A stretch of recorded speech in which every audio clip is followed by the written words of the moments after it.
we do it in a grown-up way. Come and join me on Farage.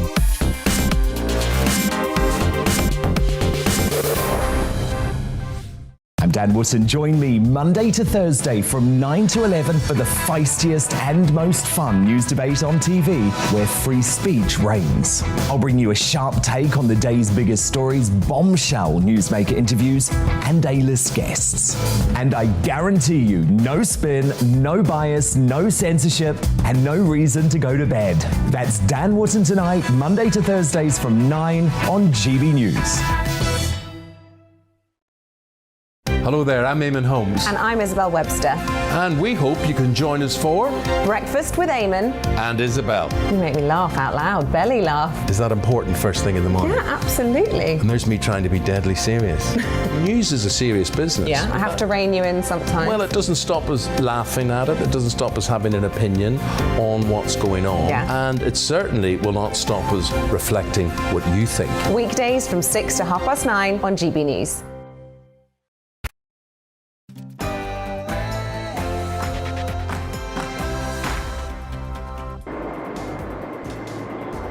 They say a week is a long time in politics. Well, how about a day? The amount that has changed over the last 24 hours cannot be understated. I'm standing here live in Downing Street to bring you the very latest of what is going on, the plots, rumours and conspiracies against the Prime Minister. What on earth will be the situation this time tomorrow? Almost impossible to tell. Well, we'll be talking to experts throughout the programme to get the very latest for you live on television, online and on radio. Join me in a few minutes' time after the headlines. A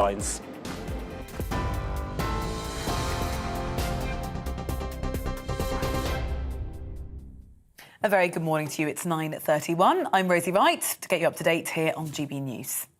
A Conservative backbencher has told GB News that Boris Johnson is facing a growing number of letters of no confidence from within his own party. Reports say 20 Conservative MPs met on Tuesday to launch a vote of no confidence in the Prime Minister at a gathering that's been described as the pork pie plot. If 54 Tories submit letters, that would trigger a leadership contest for the party. Well, Conservative MP Andrew Bridgen told us he believes they'll hit that threshold today. Boris Johnson will face MPs in the Commons later today. You can watch that live here on GB News at 12 o'clock.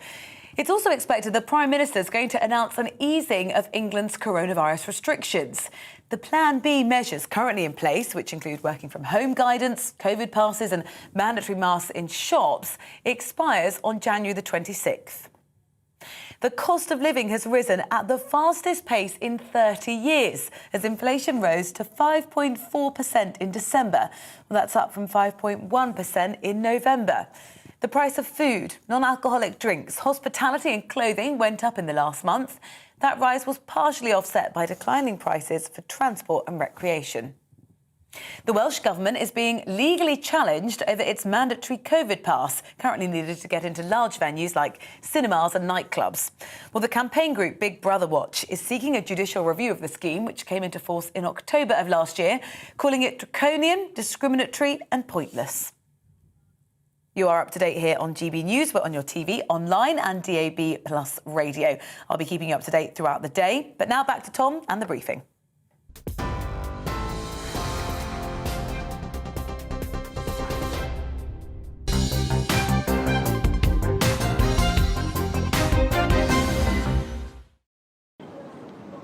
It was a night of high drama last night, not only in Parliament, but also in the Carlton Club, that private members club that so many Conservative MPs are a member of. Well, MPs that I was talking to throughout the night had been meeting there. There was some confusion as to who else was there, certainly the Culture Secretary Nadine Dorries, and there was one point where a rumour was that the Prime Minister had turned up. That turned out not to be the case. It was his Parliamentary Private Secretary, Sarah Dines. Now, what has been going on over the course of the 24 hours is difficult to piece together. Certainly around 20 new intake 2019 MPs met in Parliament in the office of Alicia Kearns, the MP for Melton Mowbray, hence the name, the pork pie plot. Well, it seems that around half of those 20 MPs may well have put in letters now this morning. What total that takes those letters to, we are not sure. Of course, there's only one man in the world who knows how many letters have been handed to Sir Graham Brady to reach that 54 total, and that man is Sir Graham Brady, and he's keeping very tight lips, as he has done in rather too many times over the last few years. What an extraordinary moment in politics we're living through. Of course, Boris Johnson, the Prime Minister to win the largest Conservative majority since Margaret Thatcher just 2 years ago, now facing a very serious challenge from many MPs. Well, let's get more on what has unfolded over the last 24 hours with GB News political editor Darren McCaffrey. Darren, thanks for joining us. First of all, what can we expect to unfold in these crucial hours leading up to Prime Minister's questions? Well, quite extraordinary, isn't it, Tom, that you remarked there that we're hearing this morning that up to a dozen Conservative MPs from that 2019 intake have now submitted letters. We don't know, as you've rightly pointed out, where that takes us to that 54 figure, but certainly in the last 24 hours, the tide really seems to have turned and not in the direction the Prime Minister would want so. And I think there are a few things at play here that aren't going well for the Prime Minister. First of all is the interventions themselves. Many MPs have been more frustrated, made more angry after PMQs last week. Then the Prime Minister went into isolation. And after that interview yesterday, it's almost the more the Prime Minister speaks about this, the more he's likely to cause disgruntlement on the backbenches. And in addition to that, it's about how it's all been handled by supporters of Boris Johnson. I think one of the reasons it seems that the 2019 intake is pretty angry is that some of Boris's supporters, some of the whips are going around suggesting if they don't back the Prime Minister, they could lose their seats in boundary reviews or be deselected. Essentially, very much a stick approach rather than trying to win them over. And in addition to that, there's just a real sense of just not knowing when this is going to end. I think, though, my sense is there's still a big chunk, the majority of MPs, who are still willing to wait for Sue Gray's report. They think it is important that comes out first before they make their final decision. But clearly for some, that is not enough, and why they've already submitted letters. And it is why, Tom, Prime Minister's question time again today, we said last week was crucial, today almost more so, will be a really important moment, another really important moment for Boris Johnson. Absolutely. Now, we discussed that interview that the Prime Minister gave yesterday on your programme at 3 p.m. on GB News, where it seemed like the Prime Minister might have been performing, really, the sorrow, the hanging the head, the deep exhalations, 3 sighs in response to a question about Prince Philip's funeral and the parties that went on in the building behind me the night before. Is it your view that the sort of almost performance aspect of that interview has done more to undermine support in the Prime Minister than build it up? Yeah, I think that is true to a large degree, Tom, in that MPs have looked at that interview, which was a pretty tough interview for the Prime Minister, and there's 2 things they've extracted from it. First of all, this claim that he was essentially, no one told him beforehand that any rules were going to be broken. It doesn't seem to have gone down terribly well. Now, why do I say that? Well, first of all, because, of course, clearly he wrote the rules. He was going on national TV most days telling people what the rules were at that point. Second of all, we come back to this fundamental point I think that people need to remind themselves of, or what lots of MPs are reminding themselves of, is that they simply just do not believe the Prime Minister when he says that he turned up in his own garden at 6 p.m. on May 20th, looked at dozens of his own staff drinking and eating things like sausage rolls off tables, and that he thought it was a work event. And even if he did, why he didn't realise this was rule-breaking and it should have ended immediately. That is still a massive factor at play. And then in addition to that, yeah, I think there was a sense that at times maybe the Prime Minister was playing a quite well-rehearsed expression of his anger and apology at some of the events in Downing Street, and that simply it was all a performance, which is what some MPs have described it as. Well, Darren, thank you for that very latest analysis on what is a very, very movable situation. I don't think anyone could have told you where we would be this morning yesterday. This has been moving so very quickly. Well, let's get more now with the Telegraph's political correspondent, Tony Diver, the man who broke the story of the parties in the basement and the garden of Number 10 the night before Prince Philip's funeral. Tony, what's your feeling in terms of how widespread this idea of sending in letters are? I mean, we're hearing that 20 new intake 2019ers are thinking of putting in letters. Maybe 11 or 12 have, but there are around 100 others who haven't. Yeah, that's right. I mean, they call them the 109 group because that's how many 2019 intake Tory MPs there are. But yeah, last night we think about 20 of them met in the office of one of them, and they held a secret ballot among themselves to decide what they should do next. And we think probably about 10 of those have already sent letters in, and it's possible that more have sent them in this morning. We also know that there are a few of those MPs who think that they ought to wait and see what Boris Johnson's performance at PMQs later is like. They say that they're going to give it a bit of time, see what the reaction is on the backbenches, see if Boris Johnson has got any further explanation as to what he's going to do next, and whether or not he can explain himself over the parties that have been reported, partly by us in the Telegraph. So I think perhaps throughout the day we'll get a clearer idea. As you mentioned earlier, the only person who really knows how many letters there are is Sir Graham Brady. We know that there are some MPs going around privately saying that they're fed up with the Prime Minister and they've put their letters in, but in public are still being very supportive. So trying to put a number on these things is very difficult. Looking forward to the rest of the week, not to sound like the weatherman, there will be some more MPs who are waiting for the outcome of Sue Gray's inquiry, which we could get on Thursday or Friday. So I think not necessarily all over yet. In many ways, it feels like it's just getting started, but certainly the letters are coming in at a rate quicker than they have been before. Now, I was speaking to some people in the Boris camp last night who seemed to suggest there was a sort of shadow whipping operation going on, almost a campaign being run from the Prime Minister's office rather than using the whipping structures of the Conservative Party. Supporters of the Prime Minister going around Parliament, meeting with people, indeed some people being invited in to Number 10 to meet with the Prime Minister themselves. Is there any suggestion that this might have worked to stem what was becoming a bit of a tide? Well, I don't know. Speaking to some MPs who were involved in those meetings with Boris Johnson last night, it doesn't sound like it has worked.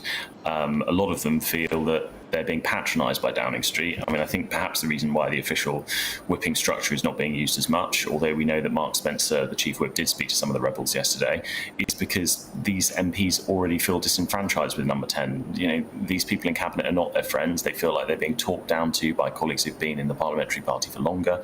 They feel like things that they were promised after the last election have not come to fruition. And so, you know, Downing Street is really pulling every lever that it's got to try and hold on to these people. And that perhaps means, you know, either meeting them personally or using any person that they think they can get some leverage over. And I wonder how much this was a consequence of there not being that initial bonding in the first few months of this Parliament. Of course, these MPs got in December 2019, only had a month or two before social distancing was in, before stay-at-home orders were decreed, and the sort of normal socialising, mixing, meeting, getting involved in the parliamentary system didn't happen with this intake in the same way that it has happened in previous decades. Yeah, that's right. And I mean, the people that they know best in politics, the only people they really knew in politics until quite recently, were the other MPs who were elected at the same time as them. These MPs have got a lot in common with each other. They come from, they represent similar areas. A lot of them former Labour areas that have slightly different constituency profile to other Conservative seats. And they're all sort of coming into Westminster and experiencing politics for the first time together. So it's no surprise, perhaps, that they've become a sort of bloc. It has been pointed out that it's a bit unusual to have an intake of MPs act so homogeneously as one bloc. Ordinarily, you would expect a new intake of MPs to not be particularly mouthy for the first term or so as they get their feet under the desk, earn the respect of the government, of the Prime Minister. These ones have actually been pretty rebellious, and they tend to think in similar ways. And I think you're right. I think part of that is because the bond that they formed with the politicians first in Westminster was not with more senior MPs who took them under their wing, but with each other. And I suppose this WhatsApp diplomacy that we saw first grow up around the time of the referendum has only become deeper within British politics. I wonder to what extent something so simple as the main Conservative MP's WhatsApp group having a participant limit within WhatsApp, meaning that not all of the Conservative MPs can be within it, so that there are subgroups and potentially factions that born off the back of that. But potentially that is breeding a less harmonious sense within the Conservative Party. Yeah, I mean, I suppose in one sense the Conservative Party doesn't really need an excuse to break into factions, does it? But perhaps WhatsApp provides them with it. Speaking to one MP this morning, hearing that the number of MPs sort of being sent out to bat for Boris Johnson in these WhatsApp groups is dwindling. Nadine Dorries the Culture Secretary is a big Boris Johnson loyalist. She's been putting messages of support for the PM in there. Some of the other people who would often go out and bat for Boris Johnson have been remarkably quiet, and I'm told that it's actually really junior members of the government, some of the more loyal 2019 intake, people that still back Boris Johnson, they're the ones who are going out and supporting him. So perhaps there's a feeling from others in the cabinet that the ship has slightly sailed and backing the PM is no longer the right thing to do. Suspiciously quiet from potentially leadership contenders Liz Truss, Rishi Sunak, Nadeem Zwahi. I suppose we will keep our ear to the ground as to what will go forward, especially after Prime Minister's questions today at 12 p.m. But for now, Tony Diver of The Telegraph, thank you very much for joining us on the briefing this morning. Well, let's turn now to someone who has seen her fair share of plots, twists and turns in the Westminster story over the years. Anne Widdecombe is, of course, a former Conservative MP and joins me now. And I want to start by putting to you, Anne Widdecombe, the message that I've been hearing from a lot of people in the Conservative leadership camp, in the camp of Boris Johnson, that a lot of these people that are threatening to submit letters or who have submitted letters don't remember what it was like in 2013 when David Cameron was 15 points behind in the polls, behind Ed Miliband. Don't remember what it was like in 1986 when Margaret Thatcher had to deal with the Westland affair, when she was incredibly behind in the polls, only then the next year to win a majority of over 100 seats. Is it potentially the case that people are lacking perspective here? Yes, it is, and it has been now for a very long time, not just in this most recent crisis, whereby people think that because the polls are in such a stage today, that they're going to be there in 3 years' time when there's a general election. And of course, as you rightly point out, there are numerous examples of disastrous midterm polls being followed by electoral victory. But what is needed is discipline. Now, what I really hope today is that the Prime Minister does not stand there and yet again endlessly apologise, because if he does, he's actually going to undermine his own position. I mean, I think that what he needs to do is to say there's an investigation going on, we're going to wait for that. Meanwhile, this is what the government is going to do, and get some inspired ideas out there. That is what he's got to do to win the party back. That party is an undisciplined rabble. Quite honestly, there is no unity, and they seem to think that they can solve every problem by changing their leaders as often as they change their socks. I have to say that there seems to be a bit of an undercurrent of thought within many Conservative MPs that this is a government that had a historic majority, won a historic majority just 2 years ago, and hasn't seemed to do all that much with it. I mean, yes, Brexit got done in large part, and yes, there was a fantastic vaccine rollout, but where is the sort of Thatcher-style reform agenda that you might expect from a government with this sort of majority? Housing reform has been shelved, taxes are going up, not down, and there hasn't been a privatisation in a very long time. To what extent is the lack of that proper Conservative agenda, that agenda that seems to have been lacking for the last 2 years, feeding in to this problem? Immensely, because, of course, when you lack an agenda, what you also lack is a rallying point. Now, whether or not you agreed with what Mrs. Thatcher was doing, you knew where the train was going. If you were on board that train, you knew exactly where it was going. And that is what is lacking at the moment. Nobody quite knows where this government is going. And that is why, as I say, what Boris has got to do now is to stop talking about Partygate, because every time he talks about Partygate, he gives his enemies more ammunition, and to start talking about the sorts of things which the Conservative Party was elected to do. And I think that is important. I mean, I think the pandemic has all manner of things to answer for. It has caused a bit of policy constipation in Downing Street, quite honestly, because everybody's been focused on the pandemic. And it has meant that there hasn't been the camaraderie and the rallying in the House of Commons, because everybody's gone round socially distancing and sitting in the chamber with masks on. And it's been a very, very unusual time. But Boris now desperately, A, needs good advice, which he's patently obviously not getting. And B, he needs now to emphasise the positive. Sorry, yeah. You were saying? And just finally, in this conversation, we are running a little short on time. There seems to be an idea that Boris's policy red meat agenda that we were hearing at the start of this week has already been watered down, potentially because the Prime Minister is in a weak position. The idea that the licence fee would be scrapped in its entirety was floated by the Culture Secretary, only then, according to reports this morning, to be watered down by people like Rishi Sunak and the Cabinet. To what extent would a proper policy agenda actually be able to be driven through if the Prime Minister is in such a weak position? Oh, you can always drive a policy agenda through with that sort of majority and a decent whipping operation. And what you've got to do now is simply to decide what that policy is and what you're asking people to rally around. But I would issue this final warning. Some of those idiots who are out there declaiming against the Prime Minister and saying they're going to put in letters or have already put in letters are ardent Brexiteers. Do they really want a Remainer in his place because they can't guarantee the succession? Well, it's a fascinating point, and of course things are incredibly febrile here in Westminster. Anne Widdecombe, thank you very much for joining us this morning to depart that knowledge and indeed those suggestions for the Prime Minister.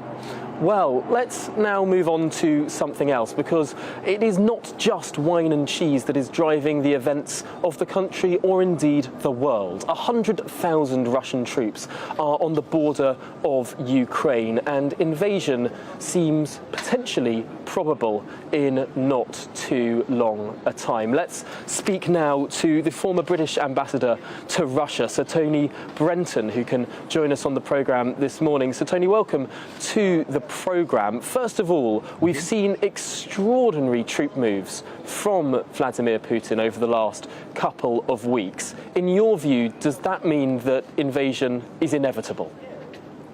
No, it doesn't. What Putin is doing is drawing Western attention to his complaints about the expansion of NATO, about the likely inclusion, if things carry on the way they're going, of Ukraine in NATO, which he wants to stop. And what he wants now to do is to get into a negotiation with the West about some way of diminishing the probability of those things happening. But no, war is not inevitable. That said, if things go wrong, it will happen. Now, of course, the Defence Secretary, Ben Wallace, says that this talk about NATO is a distraction, is what the Kremlin wants us to be talking about, when really what Putin is aiming to do here is try and build up a bit of a legacy for himself, unite the Russian-speaking people within a greater Russia. Do you disagree with that? Yes, I do. I mean, Putin, in his heart of hearts, probably would like to expand Russia and re-include Ukraine and all of that. But I've met him several times. He's a realist. He knows that that's simply not on the table. What he wants to put on the table is a pause, a halt to the expansion of NATO, which has gone on since the fall of the Soviet Union. NATO has acquired 14 extra members and now accounts for about a population of about 1 billion people, and some limitation on Western basing in particular, of troops and equipment in Ukraine. Is it right to talk about NATO acquiring member states? After all, these were countries that applied of their own volition to join NATO, and NATO accepted. Wasn't the initiation of that process coming from countries that were, quite frankly, scared of an increasing militaristic Russia and scared of potentially invasion? No, that's absolutely right. Yes, obviously. But the open door, the encouragement to these people to join NATO, the apparent resiling by the United States of assurances given to Russia that NATO would not expand or not expand at the pace that it's gone, have all left a feeling in Russia, firstly, that they've been betrayed, and secondly, that this is a plot to destroy Mother Russia. NATO spends 10 times as much as Russia does on arms. It's much bigger in every other form, and the Russians want some assurance on their security. Can I just make an extra point here, which is the particular UK role in all this, which I'm finding increasingly worrying. The Ministry of Defence has just announced that we're sending some anti-tank weapons to help Ukrainians and 100 or so trainers. Now, as far as I can see, those trainers will be the only Western troops in Ukraine at a time when there's a serious danger of war between Ukraine and Russia. So it looks to me very much as if we are, without much public debate, putting British troops in harm's way, at the very least creating a danger that we're going to have to ignominiously skedaddle as we had to out of Afghanistan. And I just wonder if this has been sufficiently debated here in the UK. I suppose the other side of that argument is that we look to countries like Germany that seem to be doing precisely the opposite, that seem to be cozying up to the Kremlin to a great degree, that are pushing ahead for Kremlin-backed projects like Nord Stream 2, that seem to be, if anything, far from the media stereotype of Britain being in the pocket of Putin, quite the opposite. Yeah, no. In an ideal world, and it was a world that was achievable in principle way back in 1991 when the Soviet Union collapsed, Russia would be a normal, sane, not a member of the European Union or any of that, but a normal, sane European country fitting in with European countries in all sorts of ways. Even conceivably at that time, a democracy. All of that has gone horribly wrong. Now, there have been faults on both sides. But and some countries have tried to avoid that more than others. The Germans have maintained for longer than others, really, as you say, quite a close, friendly relationship with Russia. It's gone wrong on both sides, but a central reason why it's gone wrong is because of the expansion of NATO, which the Russians see as a direct threat to their security, and Ukraine in particular, which the Russians regard as a country, probably the country which they see as closest to them, whose loss they therefore feel particularly strongly. Now, they know Ukraine is an independent country and that's something they're going to have to live with, but they don't want a Ukraine which is an active enemy and threat to them. The road back will be difficult. Well, Sir Tony Brenton, I'm afraid we've run up to the end of the programme there, but thank you very much for your knowledge there. Of course, former British ambassador to Russia. Really interesting, big story that we should be talking about, as well, of course, as wine and cheese. Well, that's it for the briefing this morning. We'll tune in again at midday, but indeed stick forward to the point with Patrick and Mercy, which is coming up after the weather. Good morning. There's a bit of rain around this morning, but it is all moving away to the south and sunny spells will follow for most of us. But you'll notice a colder feel, I suspect, with the breeze from this afternoon. High pressure has been dominating, but one is shrinking away. Another one is moving in. But for the time being, we've got a couple of weather fronts just drifting south in between, and they're providing the cloud and the rain. A damp start over parts of northern England, Wales and the Midlands, some heavy bursts of rain for a time across the southwest. The southeast and East Anglia, some places still misty and murky here, but we'll start to see the cloud increasing through the day and then some patchy rain here during this afternoon. Some showers will linger across northern Scotland, turning a little wintry, but for most places it'll brighten up quite nicely today with some good spells of sunshine and temperatures getting up to 8-9 degrees. For a time, double digits across the southwest, but it will feel colder, especially as the strong wind brings a real chill across the northeast and some snow showers to Shetland. Even over the mainland of Scotland, could be some sleet and snow showers this evening. Might make things a bit icy. And then down the eastern side of England tonight, there could also be some showers here. And again, some of them could be wintry. And again, it could turn icy as temperatures fall lower than the night just gone. More widely, we'll see temperatures down to freezing. So a frosty start to tomorrow. Still a few of these wintry showers just clipping parts of Lincolnshire into Norfolk. Mostly rain, but some snow is possible. The odd rain shower for Pembrokeshire and Cornwall as well, but for the vast majority, tomorrow is a beautiful, crisp winter's day. Yes, it'll be frosty to start with, and temperatures will only reach 4 or 5 degrees for most, but the winds will be easing off, and there will, as I say, be quite a bit of sunshine around, all thanks to high pressure. This one's moving back in, keeping the weather fronts at bay. There will be at times some cloud and breeze across the northern half of the UK, but for many, the outlook, even into the weekend, is to stay dry with more fog and frost, especially in the south.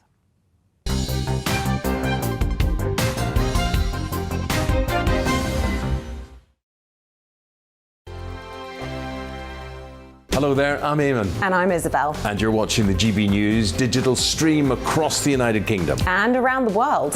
If you're here in the UK, you can also watch us on your TV screen. GB News is Freeview channel 236. On Sky, we're channel 515. 626 on Virgin Media. Just remember, you might need to retune your TV to watch the channel. Yeah, and if you are doing that, find out more about retuning by going to gbnews.uk. Join my show